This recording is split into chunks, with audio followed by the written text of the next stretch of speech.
Right करते हैं electronic configuration 3D series की एलिमेंट्स की। सो फर्स्टली यहाँ पे 21 एटॉमिक नंबर है, 21 से पहले हमारे पास जो मेटल आती है वो होती है आर्गन। सो यहाँ पे हर किसी के आगे आर्गन आ जाएगा क्योंकि ये हमारे पास 3D सीरीज़ है, मीन्स जो डी ऑर्बिटल है वो हमारा 3 प्रिंसिपल क्वांटम नंबर के साथ है। और हमारे पास जो जनरल इलेक्ट्रॉनिक कॉन्फ़िगरेशन होती है वो होती है n-1 d 1 to 10 और ns2। अगर n-1 3 है तो n क्या होगा, हमारे पास 4 होगा, मीन्स हमारे पास जो इलेक्ट्रॉन्स है वो 4 सबशेल और 3D सबशेल के अंदर फिल किए जाएंगे।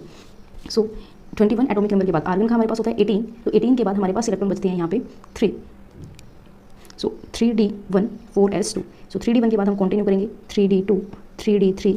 अब क्रोमियम हमारे पास एक्सेप्शनल केस है, तब तक हम इनको राइट करते हैं। 3d3 के बाद हमारे पास 3d4 होना चाहिए था, बट एक्सेप्शनल केस है तो यहाँ पे 3d5 4s1 फिल किया जाएगा। देन हम कंटिन्यू करेंगे 3d1 3d2 3d3। यहाँ पे 3d4 होना चाहिए था, अगर 3d4 यहाँ पे होता तो यहाँ पे क्या आता है 3d5 3d6 3d7 3d8। उसके बाद कॉपर भी हमारे पास एक्सेप्शनल केस है, यहाँ पे 3d9 आना चाहिए था, बट 3d9 नहीं आता, 3d10 आता है। देन अगेन 3d10, अगर यहाँ पे 9 आता तो यहाँ पे क्या आता है 10। 4s1 4s2 4s2 4s2 4s2। यहाँ पे 3d8 के बाद 3d9 आना चाहिए था, बट 3d9 नहीं आता क्योंकि एक s का इलेक्ट्रॉन इसके अंदर फिल हो जाता है।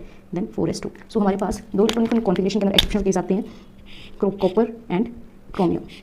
अदरवाइज सबको आप ऐसे याद कर सकते हो।